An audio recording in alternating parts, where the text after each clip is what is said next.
अरे धीरे बोलो, कोई सुन ना ले। दोस्तों ये बात हम सबके कानों में पड़ी होगी और हमारे मुंह से निकली भी होगी, लेकिन सोचने वाली बात यह है कि ये वाक्य कब कब हमारे मुंह से निकलता है और कब कब हमारे कानों में पड़ता है, क्योंकि ऐसे कम ही गुप्त राज होते हैं जो हम दूसरों के कानों में पड़ने नहीं देना चाहते। अक्सर परिवार में अशांति का कारण हम स्वयं ही होते हैं। हम इस बात को भले ही देख पाए या ना देख पाए, लेकिन ये असल सत्य है, क्योंकि जाने अनजाने मूर्खतावश हम खुद ही अपनी वो बातें दूसरों को बता देते हैं जो हमें कभी भी नहीं बतानी चाहिए। और वही बातें जो जाने अनजाने हमने किसी दूसरे के सामने बता दी थी, वही हमारे दुख का कारण बन जाता है, वही हमारे झगड़े का कारण भी बन जाता है दोस्तों।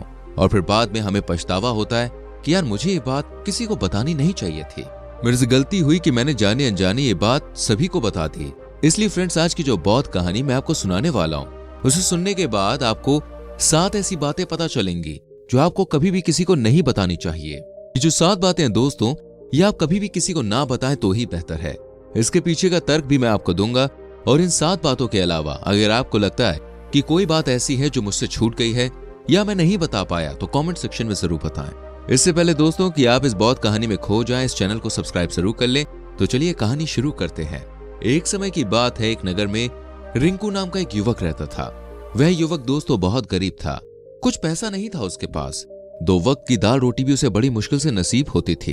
किसी काम की तलाश में दिन रात खोज करने पर उसे कोई काम नहीं मिल रहा था। फिर एक दिन उसने अपनी पत्नी के सामने अपनी सारी समस्या बता दी। उसने अपनी पत्नी को कहा कि मैं जिस जगह भी काम मांगने के लिए जाता हूँ, हर कोई मुझे ये कहकर काम नहीं देता कि हमारे यहाँ जरूरत नहीं है। मैं काम की तलाश कर करके थक चुका हूँ। मुझे समझ में नहीं आता कि मैं तुम लोगों का पेट कैसे भरूंगा, अपने बच्चों को मैं कैसे पालूंगा, और ये चिंता मुझे दिन रात खाए जा रही है। ये सुनकर उसकी पत्नी ने कुछ सोचकर कहा कि तुम एक आदमी के पास एक बार ही काम मांगने के लिए जाते हो, और जब वो काम नहीं देता तो तुम दोबारा उसके पास जाते तक नहीं हो। अगर तुम्हें उनसे काम लेना है तो तुम्हें हमदर्दी जतानी होगी, तुम्हें उनसे हमदर्दी हासिल करनी होगी, अपनी गरीबी दिखानी होगी, ताकि वो लोग तुम्हारी मजबूरी समझकर तुम्हें काम पर रख लें। इसलिए शर्म मत करो, उन्हें अपनी मजबूरी बताओ तो सही, अपनी गरीबी बताओ, और इसी उपाय से तुम काम पा सकते हो। ये बात रिंकू के दिमाग में बैठ गई और अगले दिन काम मांगने के लिए वो उसी सेठ के पास जा पहुंचा जहां पर वो पिछले दिनों काम मांगने के लिए गया था। लेकिन इस बार उसने हाथ जोड़कर उस सेठ से प्रार्थना की, उनसे विनती की कि वो बहुत गरीब है और उसे काम की बहुत आवश्यकता है। वो जो कुछ भी उसे देंगे वो उसमें संतुष्ट हो जाएगा, पर कृपा करके मुझे अपने यहाँ काम पर रख लें। उसकी ये हालत देखकर उस सेठ ने उसे अपने यहाँ काम पर रख लिया। वो रोज वहां पर काम पर जाने लगा। वो अंदर ही अंदर खुश तो था कि उसे काम मिला, लेकिन उसे वेतन दूसरे लोगों से कम मिलता था। वही काम जो दूसरे लोग कर रहे थे, उन्हें ज्यादा वेतन मिल रहा था और इसे कम वेतन मिल रहा था। जब इस बारे में उसने अपने सेठ से कहा तो सेठ ने कहा कि देखो भाई, तुम्हें काम की जरूरत थी, मैंने तुम्हें काम दे दिया। अरे मेरा धन्यवाद देने के बजाय तुम मुझसे शिकायत कर रहे हो, ये कैसी बलमनसाहत है। ये सुनकर रिंकू वहीं पर चुप हो गया। बात कहीं ना कहीं सच भी थी। सेठ ने तो उसे उसकी मजबूरी के हिसाब से काम दिया था और इसीलिए वो उसे अपने अनुसार ही वेतन देता था। लेकिन धीरे धीरे उसने ये बात अपने सगे संबंधियों और अपने दोस्तों को भी बतानी शुरू कर दी कि उसका सेठ कैसा आदमी है और उसे कितना वेतन देता है। समय बीतता रहा और रिंकू पूरी लगन के साथ अपना काम करता रहा। लेकिन अब परिस्थितियां बदलने लगी थी। सेठ अब रिंकू से दूसरे लोगों से ज्यादा काम लेता था और उनसे कम वेतन भी उसे देता था। ये बात रिंकू के मन को बहुत ज्यादा खल रही थी। वह दूसरों से ज्यादा मेहनत कर रहा है और उनसे कम वेतन पा रहा है। इससे उसके आत्मसम्मान को बहुत गहरी चोट पहुंची दोस्तों। अब धीरे धीरे उसका मन अपने काम से हटने लगा। उसका मन कहीं भी काम में नहीं लगता था। जाहिर सी बात है कि ऐसी जगह किसका मन लगेगा जहां आदमी को अपने आत्मसम्मान के साथ समझौता करना पड़े। इसलिए जल्द ही उसने अपना काम छोड़ दिया और वो घर पर आकर खाली बैठ गया। अब उसके पास घर का खर्चा चलाने के लिए भी पैसे नहीं बचे थे। इसलिए उसने अपने सगे संबंधियों और अपने दोस्तों से सहायता मांगनी शुरू की। लेकिन उसके दोस्त उसके सामने तो उसे दया का पात्र समझते थे, उसे दिलासा भी देते थे, लेकिन पीछे से उसका मजाक उड़ाते थे। वो कहते कि कितना बेवकूफ है, सेठ ने इतना काम लिया और बेचारे को पैसे भी नहीं दिए। अरे हम इसको पैसे दे दे तो ये कल हमारा भी पैसा क्या वापस कर पाएगा? इसकी ऐसी हालत है, काम तो इसके पास कुछ है नहीं, पैसा कहां से ला कर देगा? और इसी वजह से रिंकू की हालत दिन पर दिन खराब होती जा रही थी। अब वो दिन रात तनाव में रहने लगा था। वही दोस्त, वही सगे संबंधी जो उसके अपने होने का दिखावा करते थे, वो उसे दया का पात्र समझ रहे थे। उन्हें उसके ऊपर तरस आ रहा था। सब लोग आकर उसे ज्ञान तो बहुत देते थे, लेकिन कोई भी उसकी सहायता नहीं करता था। और अक्सर ऐसा ही होता है, ज्ञान देने वाले तो बहुत मिल जाते हैं, लेकिन मदद करने वाले, उंगली पकड़कर हाथ पकड़कर आगे चलाने वाले कितने ही लोग हमें मिलते हैं। सोचिए, एक दिन उसे पता चला कि पड़ोस के गांव में एक बौद्ध भिक्षु आया हुआ है जो कि बहुत ही ज्ञानी है।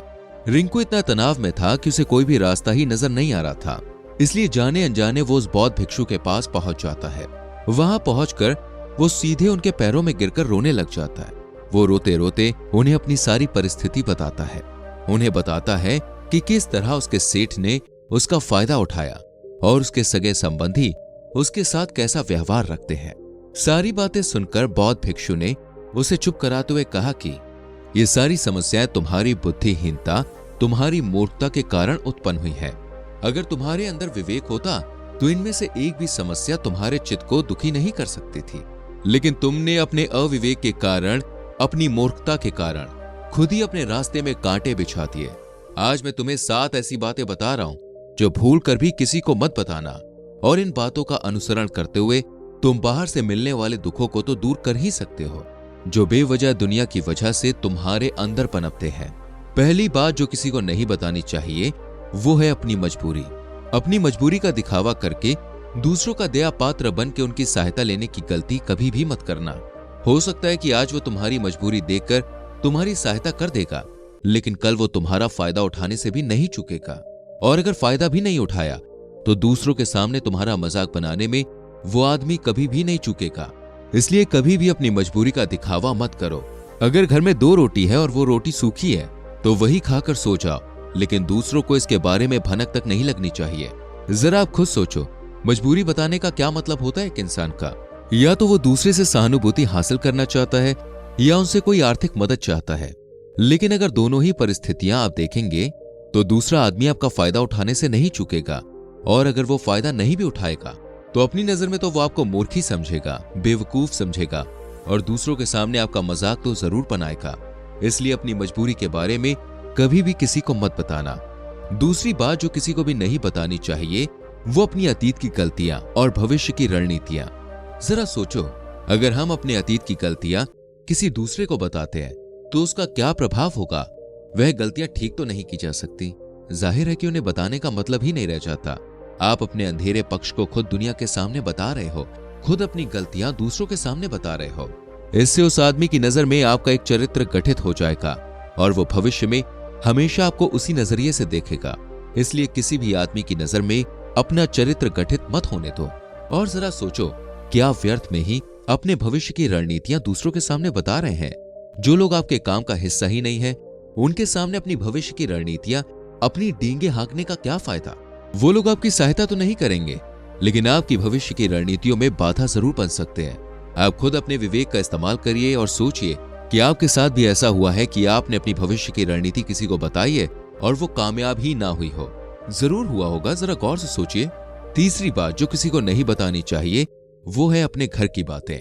जो भी हमारे घर के अंदर आपस में बातचीत होती है, हमारे माँ बाप के साथ, हमारी पत्नी के साथ, हमारे बच्चों के साथ, वो बातें परिवार तक ही सीमित रहनी चाहिए।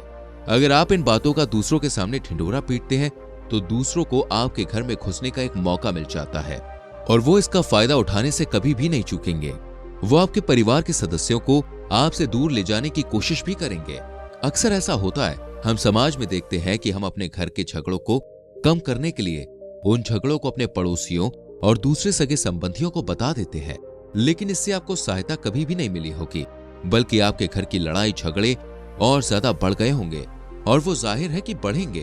अगर आप अपने माँ बाप की बात दूसरों को बताएंगे तो आपके माँ बाप को बुरा लगेगा कि हमारा बेटा हमसे बताए बगैर दूसरों को ये बातें बता रहा है। इसलिए अपने घर की बातें और अपने घर का लड़ाई झगड़ा किसी के सामने मत बताइए। अगली बात जो मैं आपको बताने चाह रहा हूं, जो किसी को भी नहीं बतानी चाहिए, वो सुनने में बहुत अजीब लग सकती है, लेकिन उसका सत्य भी मैं आपको एक तर्क के माध्यम से दूंगा। मैं कहता हूं कि अपनी आमदनी आप किसी को भी मत बताइए। अब अपनी आमदनी ना बताने के पीछे का मतलब क्या हो सकता है, जरा सोचिए।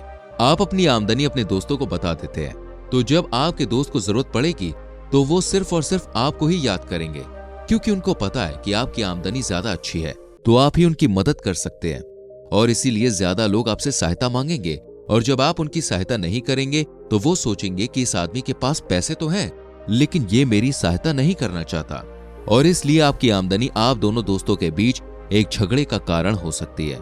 कम आमदनी होगी तो लोग मजाक उड़ाएंगे, और ज्यादा होगी तो सहायता मांगेंगे। तो अपनी आमदनी कभी भी किसी को ना बताएं। अगली बात जो मैं आपको बताने वाला हूं उसे तो आप गांठ बांध लेना और किसी को भी मत बताना। अपनी कमजोरी और अपनी ताकत। अक्सर इंसान को यह पता नहीं होता है कि उसकी कमजोरी या उसकी ताकत क्या है, लेकिन अगर आपको अपनी कमजोरी और अपनी ताकत पता है तो पहली बात तो आप बहुत ही बुद्धिमान आदमी है, और दूसरी बात कि आपको ये बातें किसी से साझा नहीं करनी है, क्योंकि अगर आपकी कमजोरी दूसरों को पता चल गई तो वो आपकी कमजोरियों का फायदा उठाएंगे, और अगर आपकी ताकत पता चल गई तो वही ताकत आपकी कमजोरी बन जाएगी, क्योंकि वो ताकत दूसरे आदमी को पता है और ताकत की काट भी वो ढूंढ ही लेगा।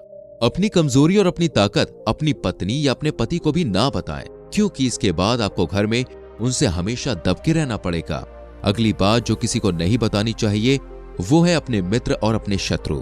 आप अपने मित्रों के बारे में अगर दूसरे लोगों को बताएंगे तो वो आपके मित्रों के साथ अपनी घनिष्ठता बनाकर आपको धोखा दिलवा सकते हैं। आपके गहरे मित्रों को आपसे दूर करने की कोशिश कर सकते हैं। अक्सर आम आदमी ऐसा नहीं करता, लेकिन आपके दुश्मन ऐसा करने की कोशिश कर सकते हैं। और दूसरी तरफ आपके शत्रु का भी किसी को नहीं पता लगना चाहिए, क्योंकि आज जो आपका मित्र है अगर कल वो आपका दुश्मन हो गया तो वो आपके दुश्मन के साथ ही मिलकर आपको परास्त कर सकता है, वो आपको धोखा भी दे सकता है। इसलिए अपने सबसे अच्छे दोस्त को भी अपने दुश्मन के बारे में आप कभी भी ना बताएं। अगली और आखिरी बात कहना चाहता हूं कि जब तुम दान करते हो तो दान के बारे में भी किसी को मत बताना, नहीं तो दान करना व्यर्थ हो जाता है, वो बेकार हो जाता है। जब आप अपने दान का ढिंढोरा पीटते हैं तो आप ये बता रहे हैं कि मैं कितना बड़ा दानी पुरुष हूं, और ये आपके अंदर एक अहंकार निर्मित करेगा। इसलिए दान गुप्त रूप से किया जाए उतना ही अच्छा है, ये उतना ही फलदायी भी होता है। दोस्तों, जब आपका बायां हाथ दान कर रहा हो तो दाएं हाथ को भी पता ना चले कि बायां हाथ दान कर रहा है। ये सारी बातें जो बौद्ध भिक्षु ने रिंकू को बताई, इनमें संसार के सभी सिद्धांत छिपे हुए हैं। इन बातों का अनुसरण करते हुए आप अपने घर में सुख शांति बना सकते हैं और घर के झगड़े हमेशा के लिए दूर कर सकते हैं। आप इन बातों के बारे में अपने विवेक से भी सोचेंगे तो आपको ये बातें सच मालूम पड़ेंगी।